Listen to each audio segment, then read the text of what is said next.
ఒక హీరో కానీ, హీరోయిన్ కానీ వద్దు అనుకున్న పాత్రను మరొక హీరోయిన్ లేదా హీరో చేయడం సహజం. ఇలా ఎన్నో సినిమాలను ఎందరో హీరోలు, హీరోయిన్స్ చేసి సినిమా సక్సెస్ అవటంతో తను తీసుకున్న నిర్ణయం కరెక్ట్ అని ఫీలయ్యేవారు ఎందరో ఉన్నారు.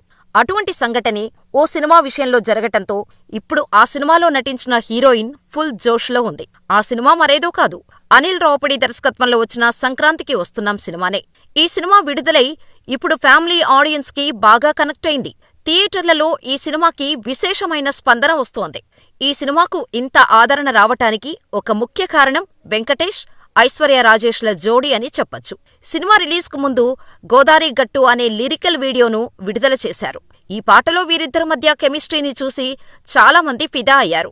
నిజానికి మొదట్లో ఐశ్వర్య రాజేష్ ని హీరోయిన్ గా తీసుకోవటంపై కొంతమంది పెదవి విరిచారు. వెంకటేష్ పక్కన ఆమె సరిపోతుందా అని సందేహించారు. కానీ సినిమా చూసిన తర్వాత అందరూ వీరి జోడీకి ఫిదా అయిపోయారు. వీరి కాంబినేషన్పై పాజిటివ్ కామెంట్స్ చేస్తున్నారు. అయితే సంక్రాంతికి వస్తున్నాం సినిమాలోని భాగ్యం పాత్రకు ఫస్ట్ చాయిస్ ఐశ్వర్య రాజేష్ కాదట. ఈ క్యారెక్టర్ కోసం దర్శకుడు అనిల్ రావుపుడి ముందు 3-4 హీరోయిన్లను సంప్రదించాడట. కానీ వాళ్ళెవ్వరూ ఆ పాత్ర చేయటానికి ఒప్పుకోలేదట. అందుకు కారణం 4 పిల్లల తల్లిగా నటించాల్సి రావటమే. ఈ విషయాన్ని ఐశ్వర్య సినిమా దర్శకుడు అనిల్ దగ్గర అనుమతి తీసుకొని మరీ చెప్పింది. అయితే ఐశ్వర్య వేరే హీరోయిన్స్ కి అభ్యంతరంగా ఉన్న పిల్లల విషయం తనకు అసలు సమస్యలా అనిపించలేదని, పిల్లల తల్లిగా నటించటానికి తనకు ఏ ఇబ్బంది లేదని చెప్పింది.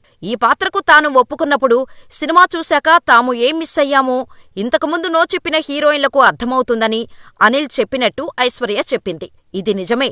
ఎందుకంటే ఇప్పుడు థియేటర్లలో భాగ్యం పాత్రకు వస్తున్న స్పందన చూసి ఈ పాత్రకు నో చెప్పిన హీరోయిన్స్ ఖచ్చితంగా రిగ్రెట్ అవుతారు అనడంలో సందేహం లేదు. ఐశ్వర్య రాజేష్ తెలుగమ్మాయే, కానీ టాలీవుడ్లో ఆమెకు పెద్దగా గుర్తింపు రాలేదు. సరైన అవకాశాలు కూడా రాలేదు. అలాంటి సమయంలో వెంకటేష్ లాంటి స్టార్ పక్కన నటించే అవకాశం రావటంతో ఆమె వెంటనే ఓకే చెప్పేసింది. సంక్రాంతికి వస్తున్నాం సినిమాలో ఆమె పాత్ర సినిమా విజయానికి చాలా కీలకం.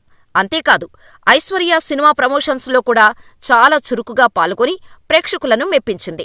ఈ సినిమాతో ఐశ్వర్య రాజేష్ టాలీవుడ్ కెరీర్ మలుపు తిరిగే అవకాశం ఉందని చాలా మంది భావిస్తున్నారు.